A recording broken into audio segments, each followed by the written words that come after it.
Hello and good evening, and welcome to this first public event held by the Cork branch of the Communist Party of Ireland. This event will be held on the EU and militarism, bringing in other topics such as Shannon Airport. We have with us today two very welcome guests, Clare Daly and Mick Wallace, MEPs.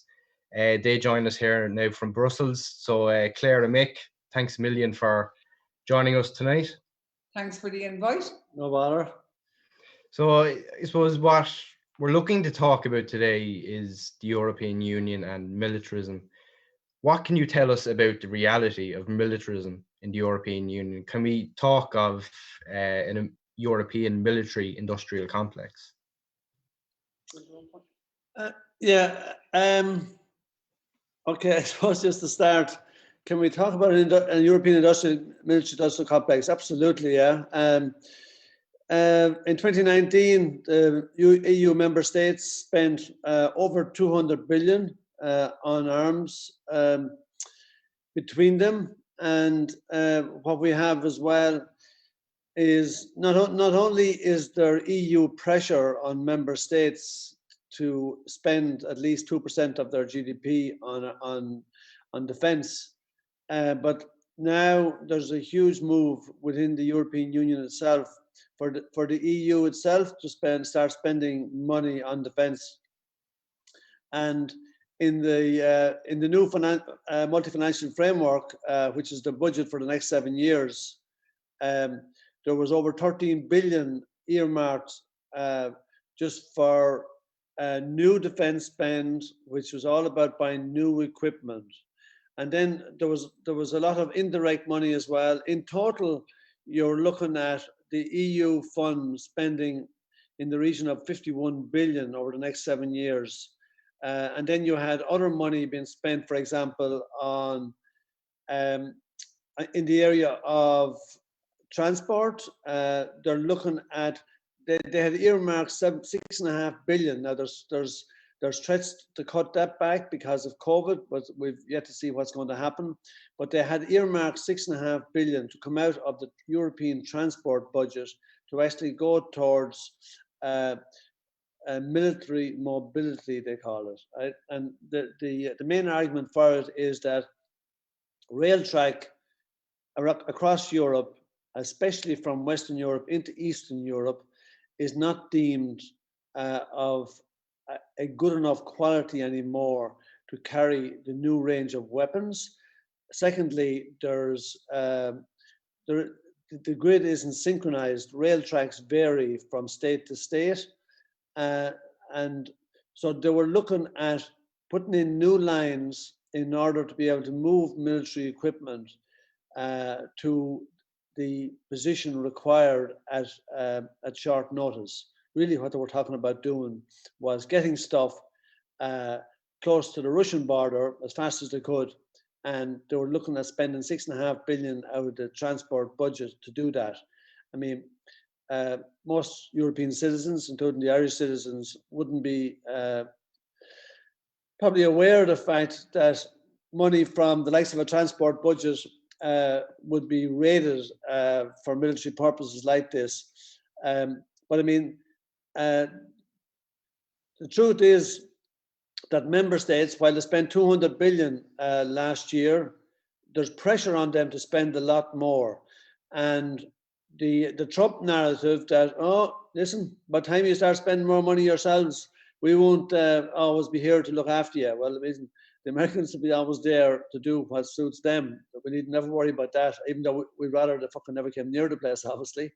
But the EU were using it as an excuse to up the ante on defence spend in Europe, and more or less saying that the threat of being left high and dry in case we were invaded by Russia or China, God help us, as if they had any interest in doing so.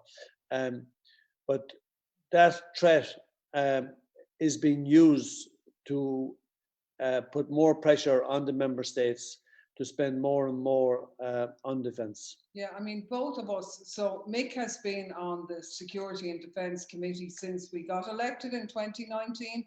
I've only just gone onto it. There was a vacancy after Brexit and I was able to manoeuvre a situation and get on it. But I have to say, It is utterly shocking to be present at those meetings, and it would be very illustrative for any Irish person who's time on their hands, or any person anywhere in Europe, to go on the European Parliament website and follow the proceedings at the Security and Defence Committee, and the hair would stand up on your head. I mean, every second week we have top army generals who are the heads of various European bodies coming in, and they all talk about our industry. So we've had, for the first time ever, it was never supposed to be like that, the European budget being used directly for defence. We also, as Mick said, have had money going for military mobility. We have this new arrangement now, which is called the European Peace Facility. Now, this is one of the biggest two fingers military ventures that's there, because it used to be the African Peace Facility, and that was monies which were supposed to be spent on Africa, sort of improving infrastructure, civil society, all that. And it explicitly said that the money could not be used for arms.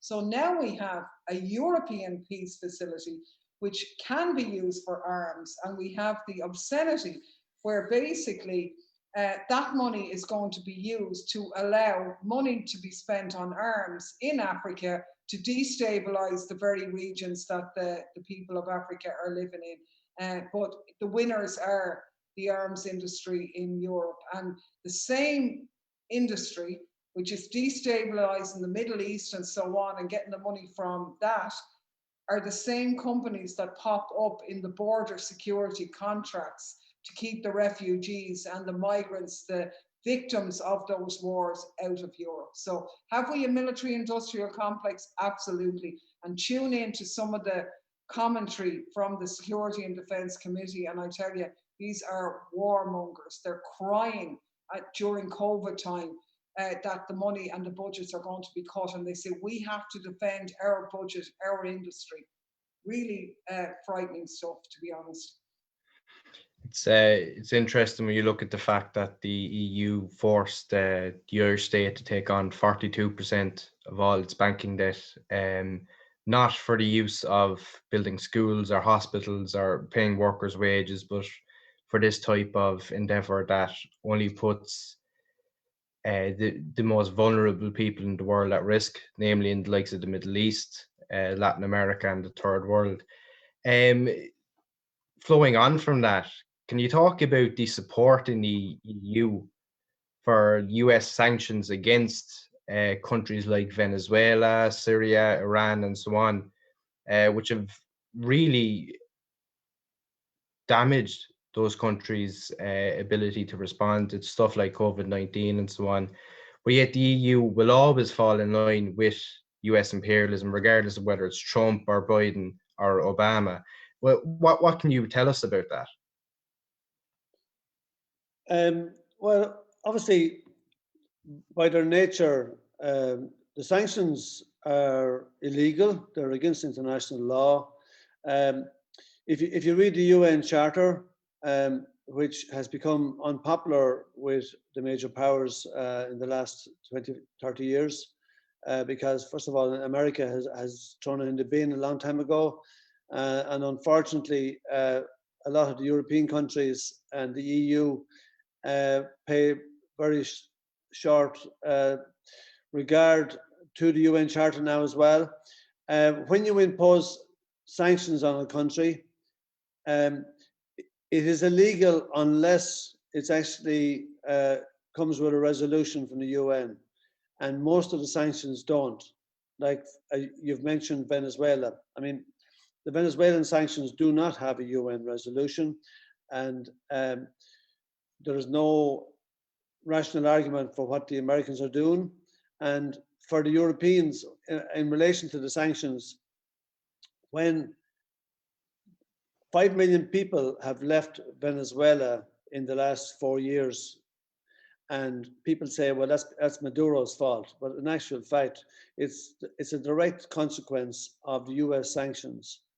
And it is a huge indictment on the Europeans and on the EU that they haven't shown the courage to stand up to Americans and to the irrationality and unfairness of what the Americans are doing. They're literally trying to destroy a country so that they can put their own puppets in place in order to extract the resources from Venezuela for peanuts, like what they're still doing in many parts of the world. I mean, Claire mentioned, for example, the European interest in Africa, where they don't have to introduce sanctions against the countries, for example, in the Sahel. And if your listeners actually tune in and start listening to the Security and Defence Committee sessions, and there's loads of them, I mean, you'll be talking about 6 or 8 hours every fortnight of Security and Defence Committees, right? You'll find a massive interest in the Sahel, where mainly the French from the European side are extracting minerals like uranium, for example. All French uranium comes from the Sahel. 75% of French electricity, it comes from nuclear.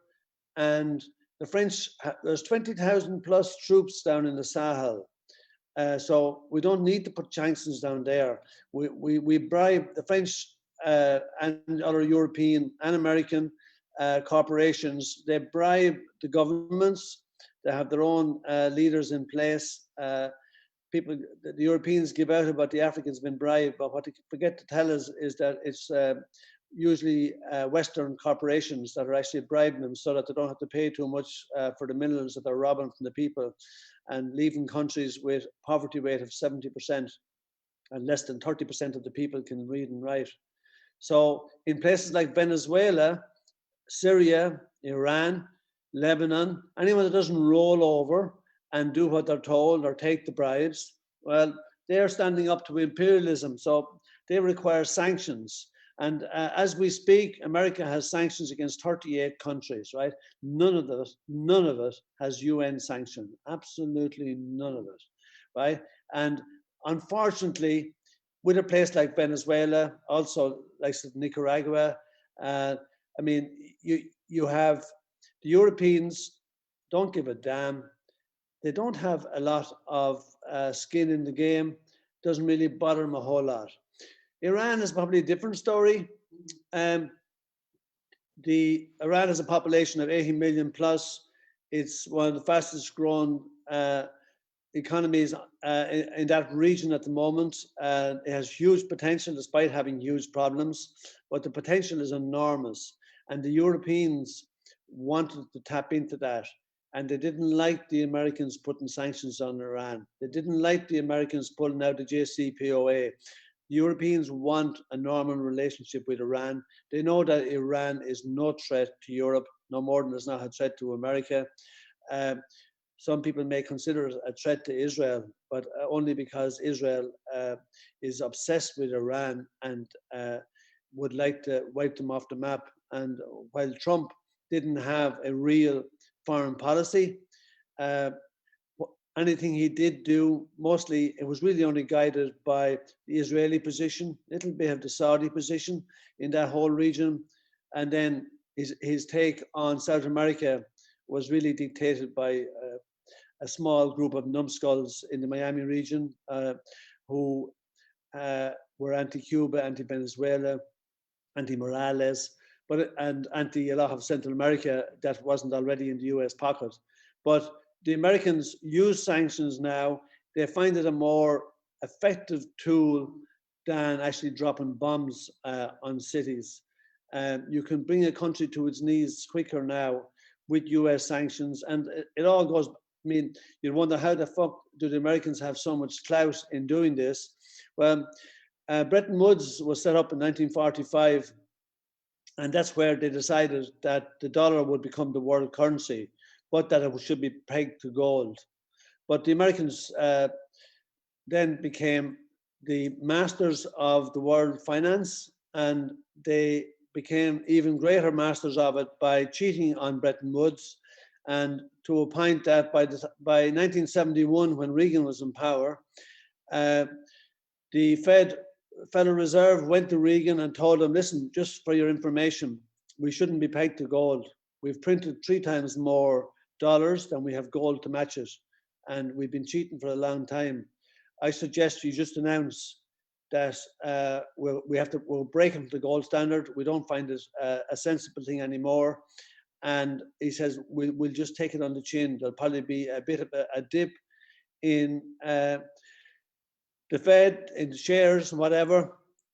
And Reagan slipped it in one of his press conferences that the dollar is no longer pegged to the gold standard. From now on, we're happy enough for the dollar just to be the number one currency, and the dollar is the dollar, and you can buy it or not, whatever you feel like.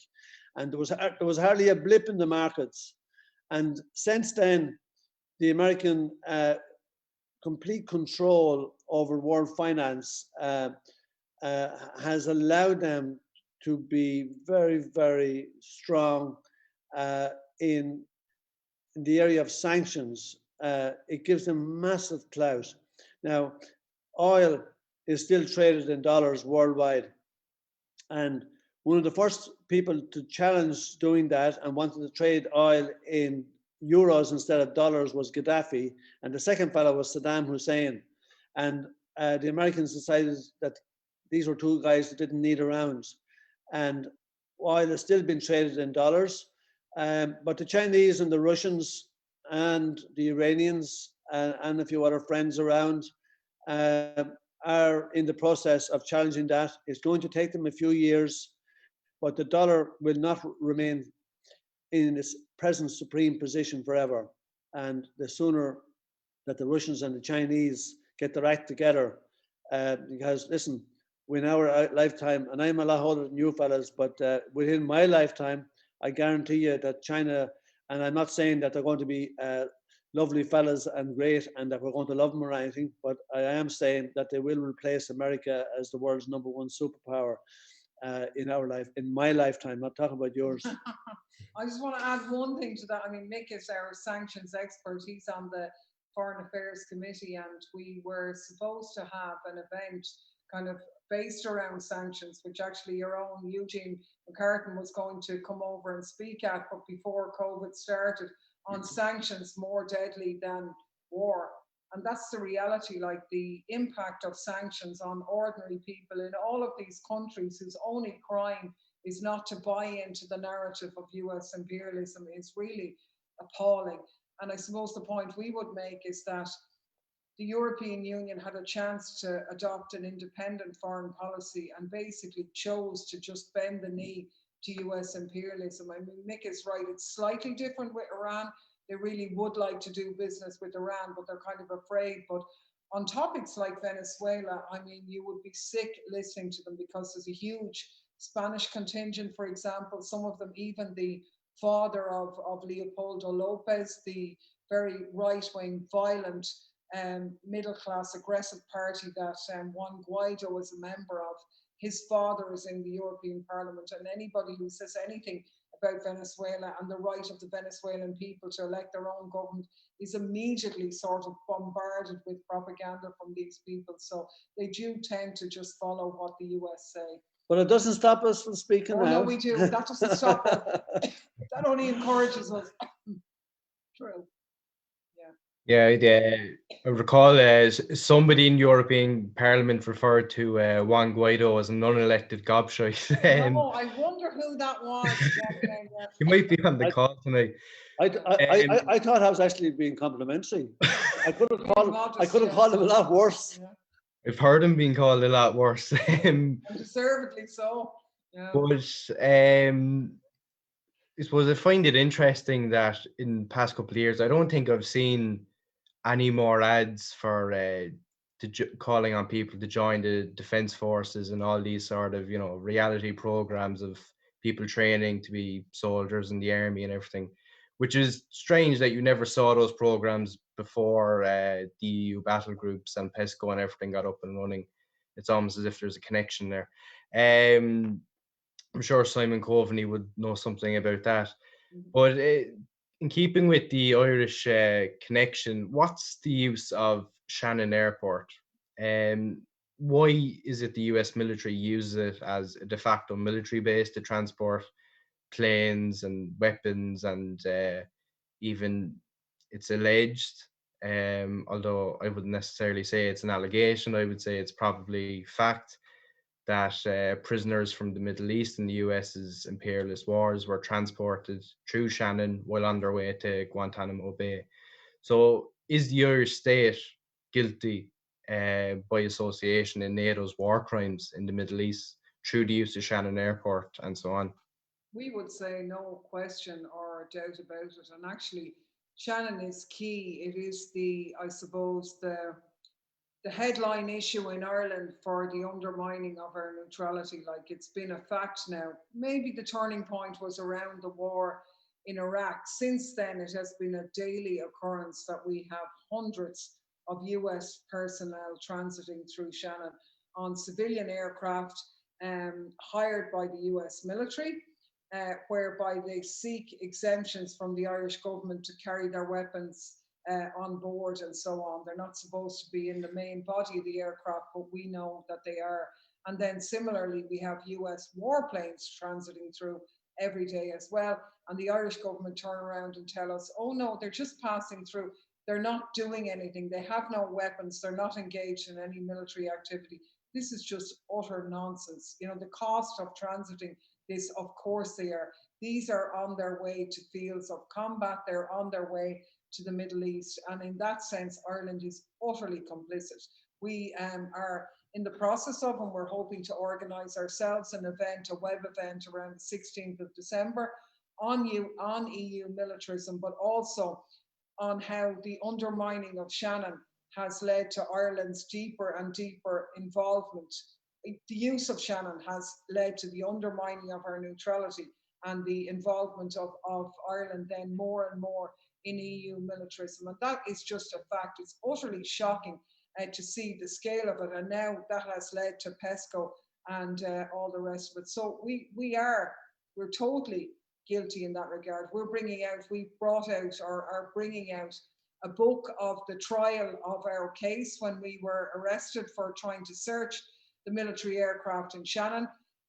We were brought to court, a 3-day hearing, and we have a book based on the trial, because that trial unearthed evidence and our witnesses and just proved categorically that armed personnel are transiting through Shannon. That's a fact, and that is in flagrant breach of our neutrality. We shouldn't be doing it. It makes us totally culpable. We know from the WikiLeaks cables that Ireland was involved in the rendition flights. We know that the Irish government said, oh God, don't be doing this, or could we set up a few searches together maybe that we could pretend that we were searching just to get off the hook. So yeah, there's no question about it. We are involved in that, and Shannon is the linchpin. It was the normalization of us facilitating the US military through Shannon was the platform through which then PESCO and our deeper and deeper involvement in US militarism or in EU militarism was. And there is a complete contradiction between the attitudes of ordinary people on this issue, because time after time, people want Ireland to be neutral. And, we made the point before, we're a small island. A lot of people used to like the Irish because we were unaligned. We could kind of go anywhere and be accepted by anybody. And that gave us great clout, and we could punch way above our weight. We can see it with our peacekeepers have been internationally respected and so on. And we could do that on the international stage. And instead we forfeited that really to be lackeys of the US. Why did the US want us? Because it suits them. We're on the periphery of Europe. We're an indentured servants of US interests. We don't want to rock the boat because as far as the Irish government are concerned, we owe them everything because of their multinationals which don't pay their taxes here or anywhere else, but just use us as a tax haven, but they don't rock the boat. So I think they have a compliant establishment here. It's the old, connection with Ireland and the foothold into Europe, and that gives them a bit of cover. And we, not we, the ordinary people, but our governments and successive governments, including the so-called opposition of the likes of Labour and the Greens, are responsible for that as well. Yeah, in 1939, the whole concept of Irish neutrality was widely discussed, because De Valera wrote, when the war broke out, De Valera wrote to all parties on both sides and said that Ireland was staying neutral, which means we're not taking sides with anyone. And being neutral means not taking sides. Now, we were neutral in the Second World War, and we were probably ridiculed by a lot of the Western countries for staying neutral, but obviously it was a very good decision on De Valera's part to do that. When the arguments came up during the Gulf War, at the start of the Gulf War, the Irish government at that time tried to make the argument, this was 91, right? They tried to make the argument that, oh, given that it has UN backing, we would be within our rights, given that we've signed up to the UN Charter, we'd be within our rights to allow Shannon to be used. Now, Shannon was used that time, but not to the same scale as it was later.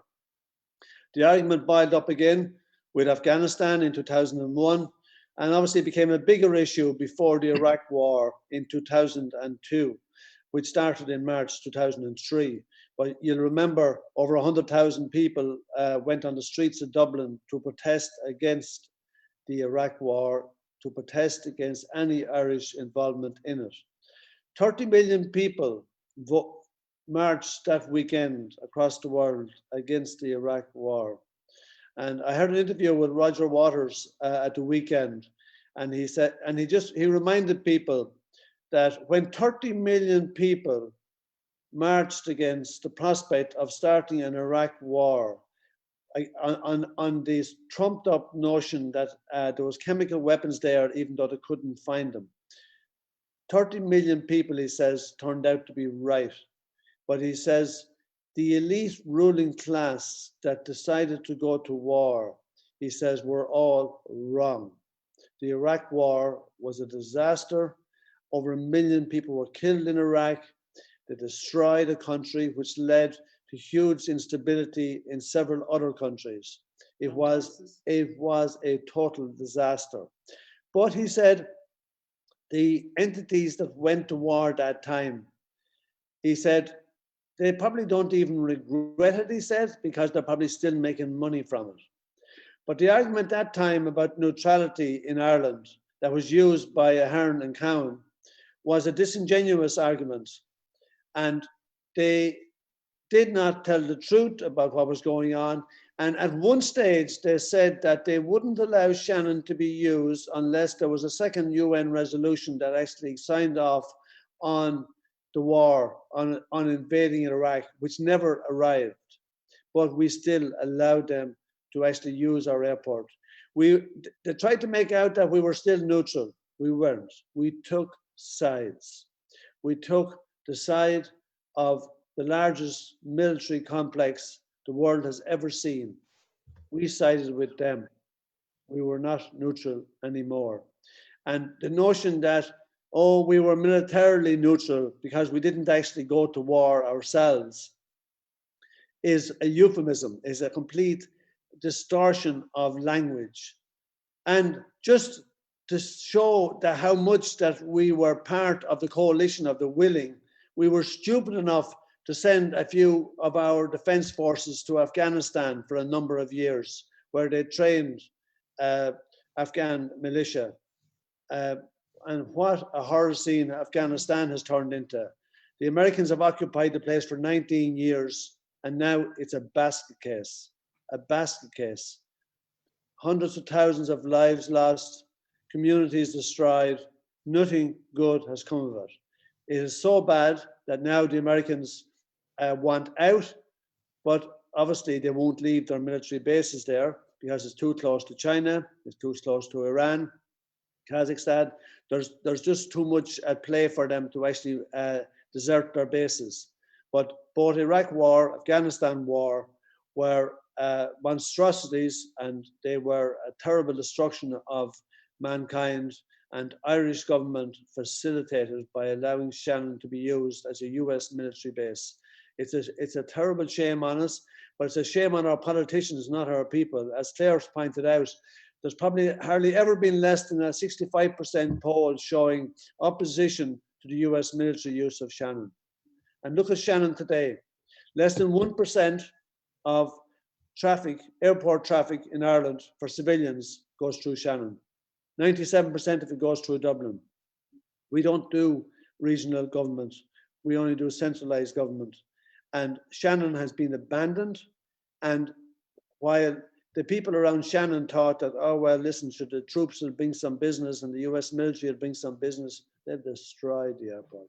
They have done it untold damage. A civilian airport that was never built for military use is a disgrace.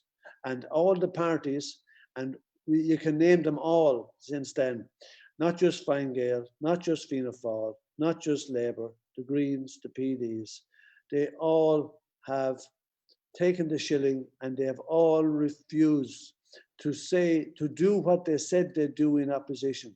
You even had Fine Gael in 2003 saying that we shouldn't allow the US troops to use Shannon unless there was a second UN resolution. You had Labour all those years saying, oh, it's a disgrace, we don't search the planes. And when I asked Gilmore, how come we don't search the planes? Oh, he says, we take the Americans' word for it. And he was, oh, stop. And they said, go and search it yourselves. And then when we did, sure, we ended up in trouble.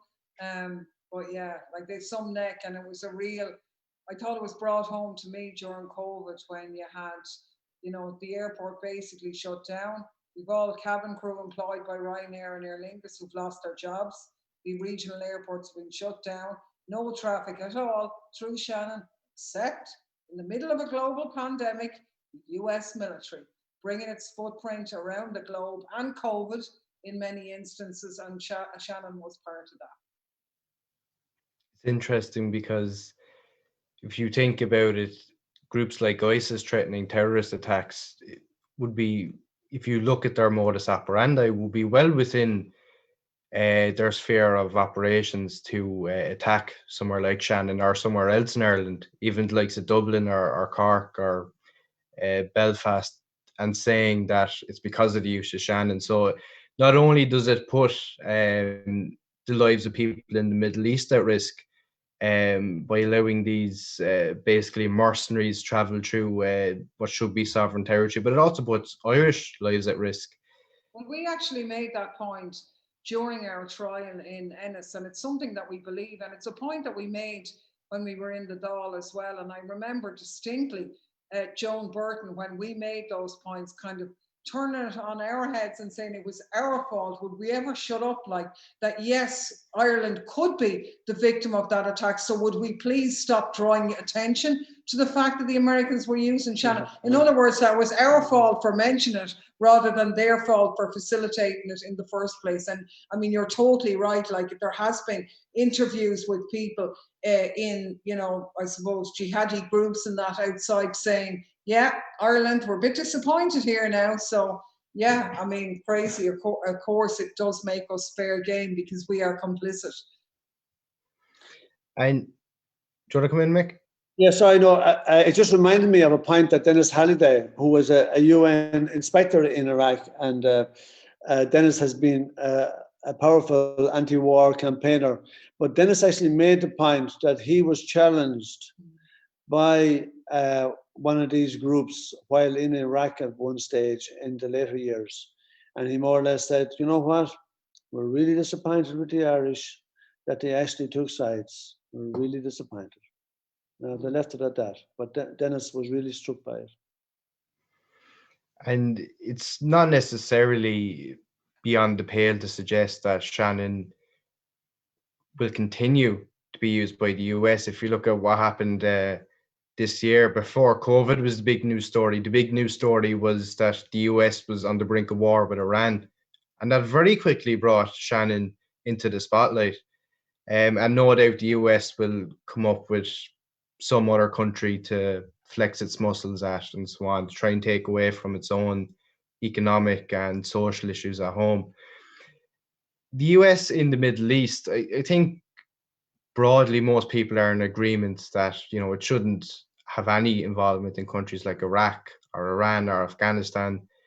I remember seeing something saying that there are some soldiers in the US forces in Afghanistan who are about 18 years old, who weren't even born when the US entered Afghanistan, which is just completely staggering. But it does bring up the conduct of the US in Afghanistan. And that was something you mentioned Julian Assange earlier, that he revealed through WikiLeaks of stuff such as helicopter gunships, murdering people on the streets and so on, and the resulting cover up. And now Julian Assange is being persecuted, basically. Could you tell us about that, as I know both of you are involved in the campaign? Yeah, I mean, I suppose the first thing is to say that we've just concluded today the Fundamental Rights Report for the European Parliament for 2018-2019. Now, I know it's 2020, but it takes us a while to do these things, and COVID dragged it out as well. But I was the rapporteur for the European Parliament on that, which means it's actually the daily report. And actually, Daly and Wallace had to vote against it. Thankfully, Sinn Féin and Luke Ming also voted against it. But one of the reasons why we voted against it is it's a report on the state of fundamental rights in the European Union. And we couldn't get agreement from the Parliament to mention the precedent of the extradition of Julian Assange for carrying out journalism conducted in the European Union, highlighting US war crimes, and that he was facing extradition to the US, a possible sentence of 175 years for espionage.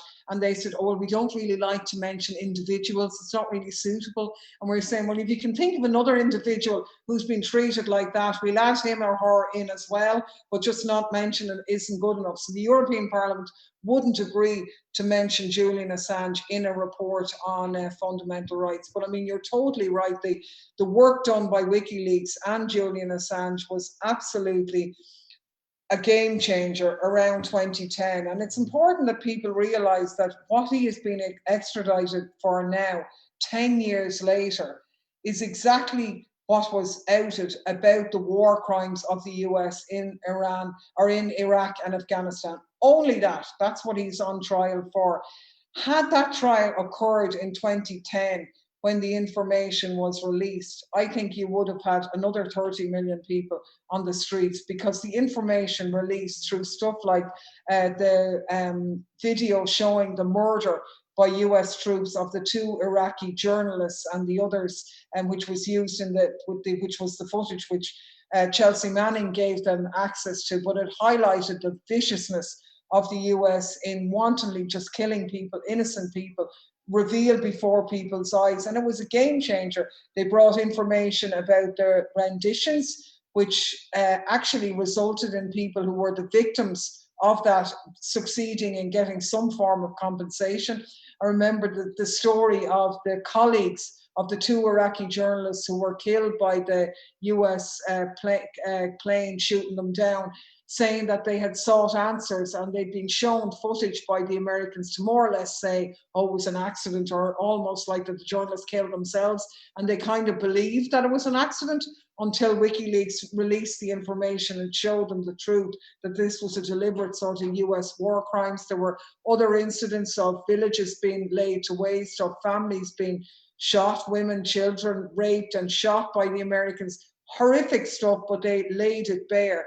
So they exposed US war crimes in that area, and for that, Julian Assange had to be punished. So that's what he is facing extradition for, on the charge of espionage. He should be lauded as a hero and someone who has sort of changed the course of history with the information, but that's not the way the world works. So his trial was on. We went to the trial in February to monitor it. We were supposed to go back in May, but unfortunately COVID cut across that. The trial was held in very unsatisfactory circumstances. We were supposed to be allowed to tune in and monitor it remotely. The judge removed access to that.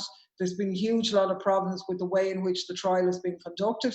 Julian himself is incredibly ill. He had sought refuge and asylum in the Ecuadorian embassy for 7 years or so. So he's basically been incarcerated for the guts of a decade. It's had a massive toll on his mental health. and his physical health. And the medical experts would say that he's in a very precarious situation. There's no doubt if he was to be extradited, which is entirely possible, potentially facing a sentence of 175 years in a high security prison. You know, whether he would even last the trial would be questionable, to be honest. And what an indictment of Europe, that they have a fundamental rights report talking about the importance of whistleblowers and freedom of the media, and they can't mention them. And what an indictment of the world and the world's media, that this isn't front page news and that there isn't 30 million people demanding his release. It's utterly shocking. And just before I forget, like, the book that I mentioned that we're bringing out is for the first time reproducing all of the WikiLeaks cables in relation to Shannon and Ireland. And when you see them all together and you see the way the Americans are describing the Irish in it, you really get the answer. There's even bits about when the Greens are in government and they're kind of, the Irish are saying to them, oh, look, we're just putting this in here now as a sop to these Greens to pretend we're doing something. And they go, oh, okay, that's grand. And it's literally US imperialism laid bare in the WikiLeaks cables. And we have so much to be grateful to them for that information. And the fact that Julian would be expected to pay a price for that is just disgraceful. Yeah, and it should be noted that the UN Special Rapporteur on Torture has said that the treatment of Julian Assange amounts to physical and mental torture, that his health is being deliberately undermined, mentally and physically. They have set about breaking him. Now, in 2010, when WikiLeaks initially exposed the real truth of US and Western European powers' involvement in Afghanistan and Iraq, it was actually a huge problem for a lot of people. And while the mainstream media were happy enough to print some of the WikiLeaks documents in the early days and got loads of kudos out of it and made plenty of money out of it, they quickly pulled their tails in and more or less said, you know what? We have a problem, because the truth is that what Assange and WikiLeaks revealed completely exposed the mainstream media narrative at that time. The public across Europe, and including Ireland, had lost interest in the wars in Afghanistan and Iraq, because any journalists that we were using to write in the papers or to report on RTE or on the radio stations, they were embedded with the Americans, given the American narrative, and sure, everything was grand, everything was in order, everything was going according to plan, until WikiLeaks exposed otherwise. So what WikiLeaks did then is, what they're really doing as well was they were exposing the fact that mainstream media had sold out to the military complex. They had sold out to the mainstream narrative, 100%. And the number of journalists like Robert Fisk, we were able to count on one hand, because the vast majority of them were embedded with the Western forces, and they were printing as they were told. And one of Assange's big crimes is that he exposed them. And it is no surprise today that the mainstream coverage of the treatment of Julian Assange in prison, in the Ecuadorian embassy, in the courts sessions that we've seen, the mainstream coverage of it is abysmal. It's almost non-existent. You have to ask yourself, why?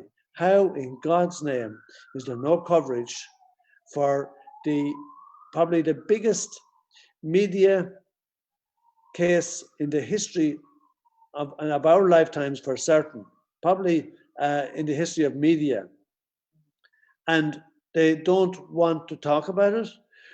We're going to see a journalist. He was a journalist, he was a publisher, and his only crime was that he told the truth about US crimes, and he exposed them for what they do. He exposed the ugliness of US imperialism in all its stark nakedness. And he's going to be made pay a price for that. And that's what's happening right now. And yeah, no, it's not just even the establishment. I think the left across Europe and internationally have been pretty poor on this as well. It's really just not good enough. I mean, we have used the slogan that Julian used a lot, that if wars can be started by lies, peace can be started by truth.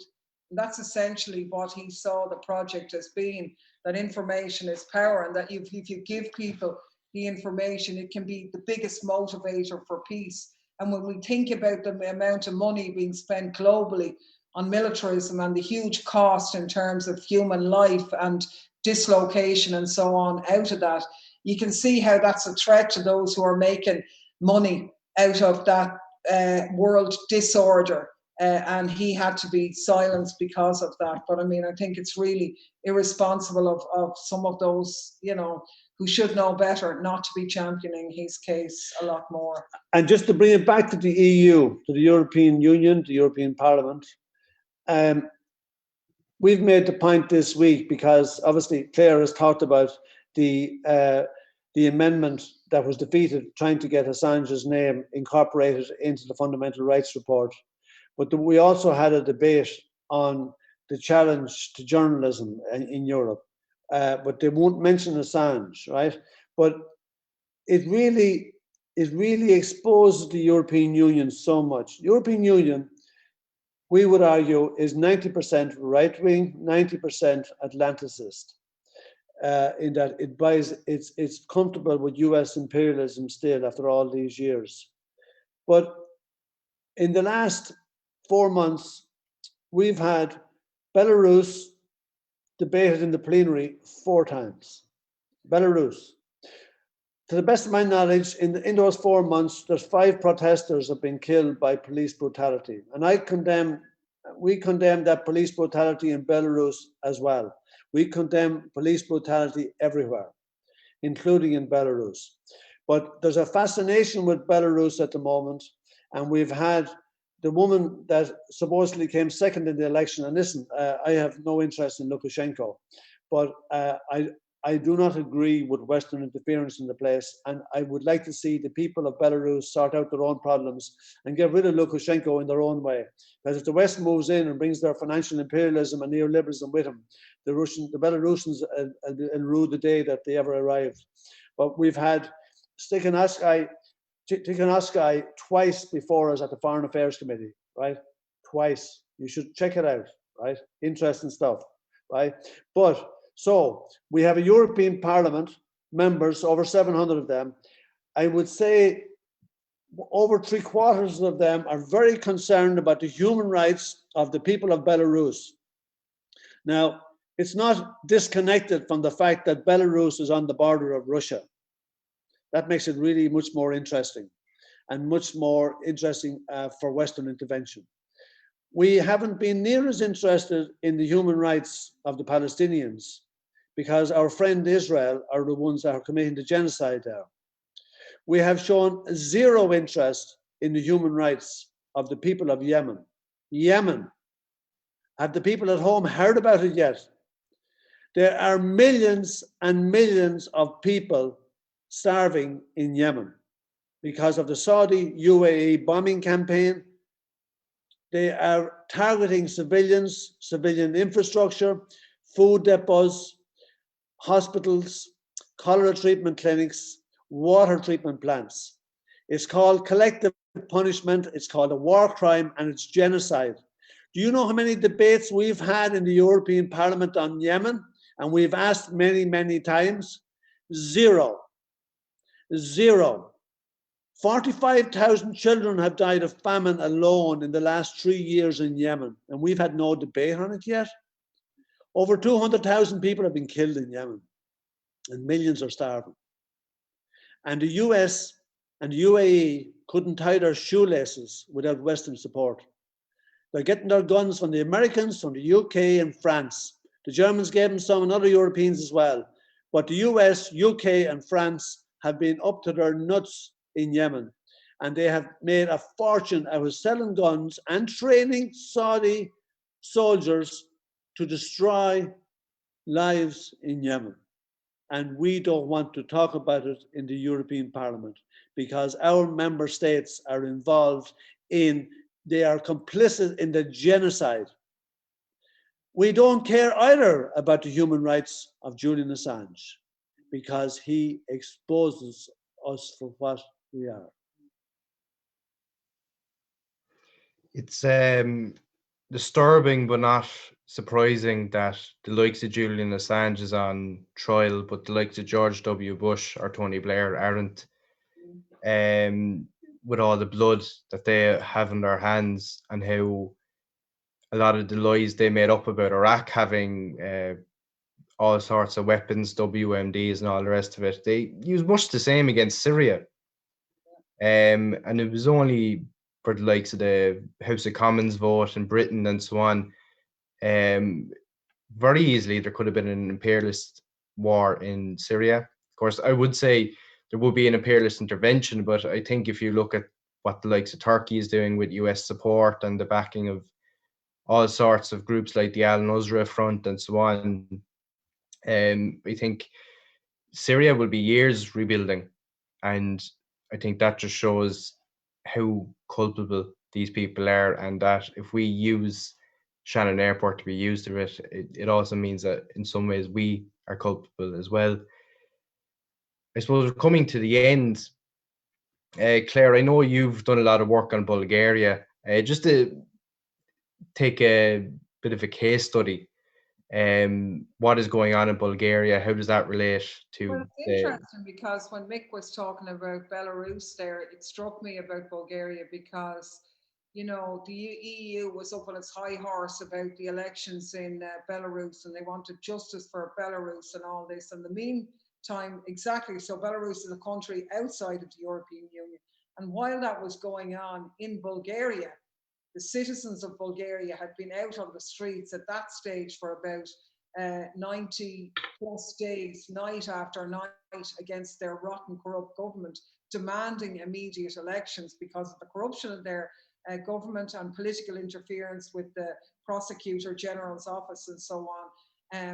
And they made the point that here they were, Europe's poorest citizens in the poorest country in Europe, with their leadership made fat on EU money, which never filtered down to the people, indisputable corruption with EU funding, and you know, they were demanding democratic rights. And meanwhile, the European Parliament, which is supposed to represent them, is calling for democratic votes in Belarus, but couldn't add their weight to the call in Bulgaria. Now, that said, I mean, last year we highlighted issues around the problems of corruption in Bulgaria, and nobody wanted to know. And the game changer this year is that the people took to the streets. But isn't it incredible that they're nearly on their 150th day in a row protesting. And I'd say there hardly hasn't been a line in RTE about it. I mean, there hasn't been a single bit of coverage about the issues that we took up in the Parliament. I was privileged to be invited to Sofia for the 100th day anniversary of the protest, because some interventions I made in the Parliament where I called out the close connection between the EPP group, which is the group that Fine Gael are in, and the ruling party in Bulgaria, who are very friendly with Angela Merkel and so on. And I was posing the question, well, is it the case that because they're so friendly with the, the German ruling party in the EPP and with Ursula von der Leyen and all this, and they play the game, they do discriminate against gay people and they are vicious against Roma, but they don't make a virtue out of it the way Poland and Hungary does. So while the EU gives out about Poland and Hungary, correctly, so nobody says anything about Bulgaria, and partly because they're active in NATO, they're buying loads of weaponry, and they're on the side, they're totally, he plays the game with Russia and that as well, but they're on Europe's side in that sense. So I mean, I really salute the efforts of the people there. They've been an inspiration to us, like in the amount of people who've been in touch, who are desperately trying to change their society. Although even since I was there, which is about a month ago, since then the COVID restrictions have come back in. And a number of people have been in touch to say that the ruling parties have used that to economically sort of crush many of the people, to pocket the EU money for themselves, which has been linked to extortion rackets. If you were a small business and you wanted to avail of some of the EU money, you had to bribe to get that money and all the rest. But now people are totally on their knees and very, very worried about that situation. There is elections due in the new year, but we've already had a scenario where about, I think they call them the dead souls, which are all the dead people who vote in Bulgarian elections. Now, bear in mind, these are the people who go on and say, oh, we can't have fair elections in Venezuela. But like, they reckon about 18% of the electorate in Bulgaria are dead, you know, and that's in the EU. Like, it's an absolute disgrace. It's completely corrupt, mismanaged. And you're talking about a wonderful population of magnificent people who just want the right to live in their own country. I mean, they've been used as a pool of cheap labor across Europe. They're 2 million people. Their population has gone from 9 million to 2 million, to 9 million to 7 million. If it keeps going, they predict that in 10, 20 years' time, the population of Bulgaria will be halved.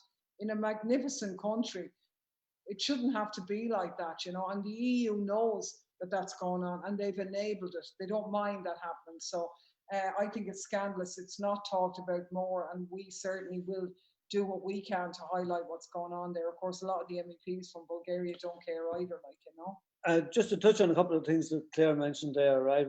One of them is Clare's making the point that they're still working for $40 or $50 a month in Bulgaria. These were brought into the EU a number of years ago, and there was something like 8 countries brought in 2004, all in one shot. And people kind of wonder, oh, this is kind of strange now, because normally it was hard enough to get into it.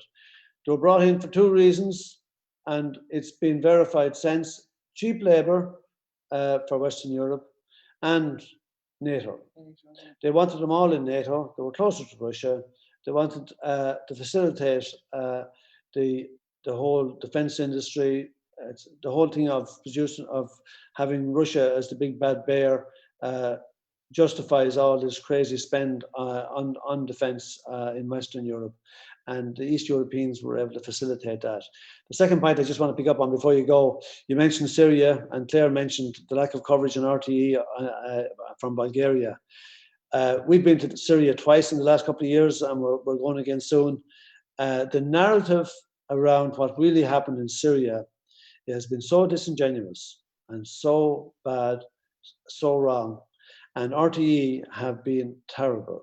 They have just given the US line. You would swear that, you would think that they were just encamped with the Americans on the whole issue. The narrative has been completely distorted. The truth will not be kind to them. And research of how RTE have dealt with Syria would be as valuable and as interesting as a bit of research on why they have failed to hold NAMA to account for the last 5 years. 2 interesting studies. And before, you see, we're going to keep doing this now, and you'll never get rid of us, but a brilliant journalist in Bulgaria who's linked up with some Irish peace activists and that as well, unearthed a lot of information about the training of jihadis being sent into Syria from Bulgaria, with Bulgarian weaponry going in there, complete in the knowledge of the EU. And here you have an impoverished country whereby their ruling party are spending more and more money on military hardware from the US to keep them sweet there. In NATO, they're one of the biggest purchasers in a pauperized country. I mean, this is scandalous, and it ties in to your topic of EU militarism. We're complicit in destabilizing Syria. We're complicit in using all of this money as well, and it's utterly shameful. It's interesting, isn't it, that the EU says nothing about what's going on in Bulgaria, but it's so concerned with Belarus. Not wasted, and people in Bulgaria see that as well, and they would make that point. They find it sickening too, you know. Or not even to mention France, not just the Gilets jaunes movement that was going on there, but also a lot of the repressive legislation that's been put forward by Macron at the moment. I say on that because, I mean, you're totally right? The legislation that was passed in France this week is beyond anything that has been implemented in these countries that the EU condemns. And we had the ridiculous situation today where the European Parliament passed a motion condemning the activities of the government in Algeria, former French colony, which their activities are not very pleasant, obviously, but they're no worse than the legislation brought in by the French government this week, which was about defunding NGOs which have documented attacks on Muslims. They've been shut down now. The compulsory registration of all young Muslims, unbelievable stuff. You are outlawed from taking a photograph of a police officer. The violence now being carried out by the French police is beyond even probably the United States, and Europe stays silent on this.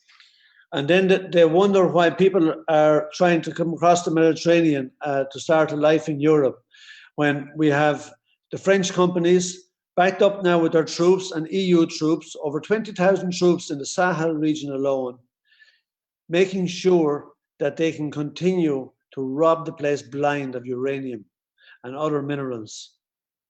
Meanwhile, as I said already, we are enshrining poverty in the area. We are preventing dealing with the challenges of the environmental challenges in the area, with the problems of climate change, all linked to the extraction that's going on there. My God. And then they wonder why there's instability in these regions. Or even to mention Ukraine back in 2014, where the EU very openly backed groups that had links to organizations such as the Azov Battalion. It's mad how they don't even realize the people they're supporting and their views, or maybe they do and they just don't care. That would probably be my own view. But Clare, bring this to an end, unfortunately. Your own book, Coalition of the Unwilling, is being published by Connolly Books, and will be published soon enough. Hope everyone can get a copy of it. It seems like in time for the Christmas market. Yeah. Like late toy show, there's one for everyone in the audience. Well, actually, yes. If people contact us, you never know. You might be lucky. Yeah. And actually, we have some good merchandise that we got done in relation to Julian Assange and that precise slogan. So if people do want us to, contact us, you never know your luck. There may be one for everyone in the audience for sure. Brilliant. So you can get that off Connolly Books directly. Just one thing that sort of came to mind there was when you're talking about Shannon Airport, also you have to mention Cork Harbour, which has been used several times for NATO warships and so on. So it's not just Shannon, and it is a creeping militarization. So I'd like to thank Clare and Mick again. For our audience, thank you for listening. Next week, the Cork branch of the CPI will be having another one of these meetings. We'll be talking to local historian Luke Deneen on the Cork working class in the revolutionary period and the lessons coming from that. So Clare and Mick, thanks again and keep up the good work. Thanks a million, lads. Always a pleasure to talk to you. Hopefully we get home soon. Thank you.